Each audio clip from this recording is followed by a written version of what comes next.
আসসালামু আলাইকুম বন্ধুরা, কেমন আছেন আপনারা সবাই?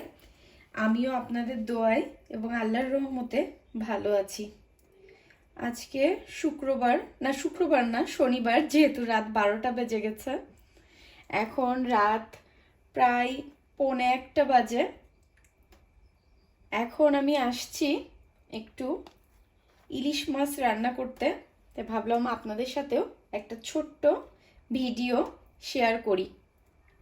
আল্লাহর রহমতে আমার ছেলে এবার 30টা ফরজ রোজাই করেছে এবং 6টা নফল রোজাও করছে।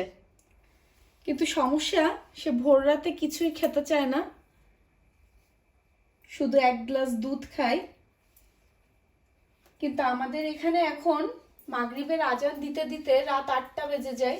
তো চিন্তা করলাম এখন যদি একটু ভোর রাতে কিছু না খাই তাহলে সারাদিন রোজা থাকতে খুব কষ্ট হয়ে যাবে। তাই হঠাৎ শুয়েছিলাম, হঠাৎ করে মনে হলো যে ফ্রিজে অল্প ইলিশ মাছ আছে কাটা, ওইটা একটু একবারে হাতে মাখায়ে সরিষা ইলিশের মতো করে রান্না করে রাখি, ওইটা দিয়ে যদি ভোর রাতে একটু ভাত খাই। আর আপনাদের সাথেও ভিডিওটা শেয়ার করি যে আপনারাও কিভাবে ঝটপট খুব কম সময়ে একবারে হাতে মাখায়ে সরিষা ইলিশ রান্না করতে পারবেন।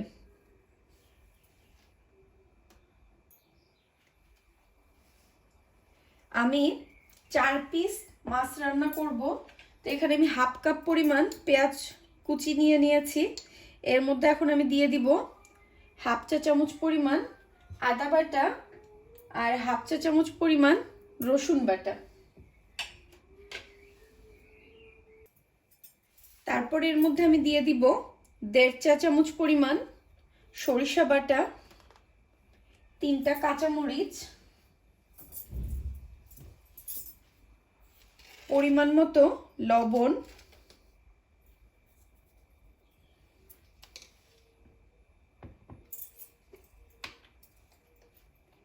1 চা চামচ পরিমাণ মরিচের গুঁড়া,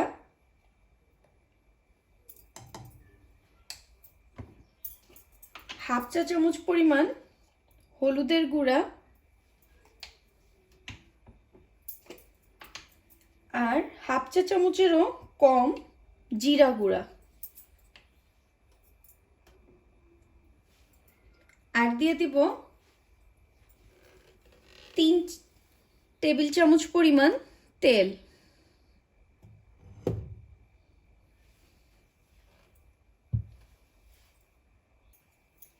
এবার আমি পেঁয়াজের সাথে সব মশলাগুলো খুব ভালো করে মিক্সড করে নিব।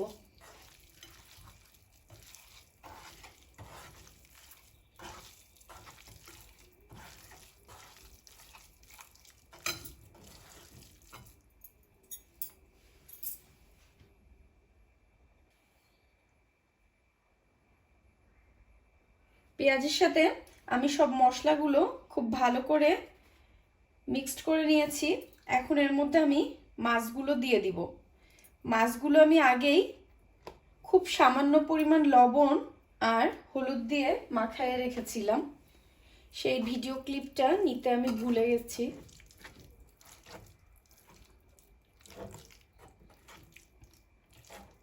এবার পেঁয়াজের আর মশলার সাথে মাছগুলো আলতো হাতে মাখায় নিব। ফ্রাই প্যানে সব মাছগুলো খুব সুন্দর করে ছড়ায় দিব।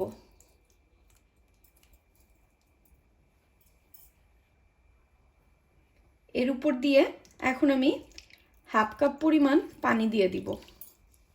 বেশি পানি লাগবে না, ইলিশ মাছ তো খুব তাড়াতাড়ি সিদ্ধ হয়ে যায়। আর পেঁয়াজটাও আমি একদম মিহি কুচি করে দিয়েছি, তাই সব কিছু রান্না করতে বেশি পানির প্রয়োজন নেই।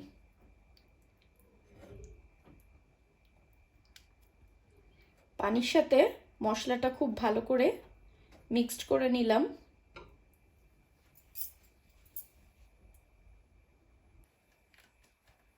এবার আমি উপর দিয়ে 1 টেবিল চামচ পরিমাণ সরিষার তেল দিয়ে দিব। এই সরিষার তেলটা অবশ্যই দিবেন, তাহলে দেখবেন মাছের টেস্টটা খুব ভালো আসবে।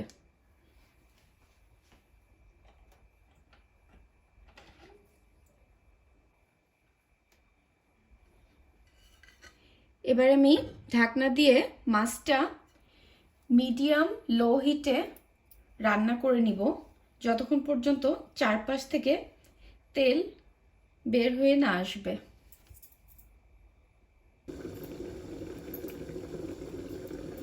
মাছটা মাঝে মাঝে ফ্রাই প্যানটা ধরে আলগোছে এমন ঘুরায়ে নেড়ে দিবেন, কিন্তু স্প্যাচুলা দিয়ে নাড়তে যাবেন না, তাহলে মাছগুলো ভেঙে যাবে। এমনিতেই ইলিশ মাছ খুব নরম হয়।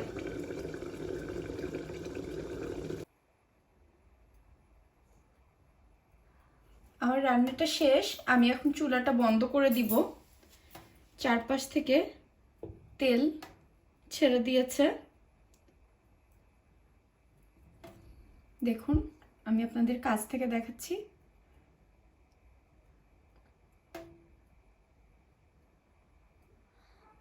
তরকারিটার চেহারাই খুব লোভনীয় হয়েছে না? আপনারাও বাসায় খুব সহজে হাতে মাখে এভাবে ঝটপট সরিষা ইলিশ তৈরি করে নিতে পারেন এই রেসিপি ফলো করে। আমার এই রান্নাটা করতে মোট 15 থেকে 16 মিনিট মতো লেগেছে।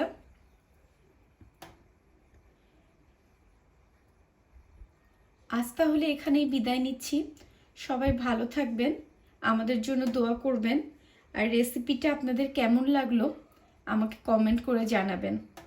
আর আমার ছেলের জন্য সবাই প্লিজ দোয়া করবেন, আল্লাহ যেন ওকে নেক হায়াত দান করে, এবং ও যে এত কষ্ট করে রোজাগুলো করছে ওর রোজাগুলো যেন কবুল করে। আল্লাহ হাফেজ।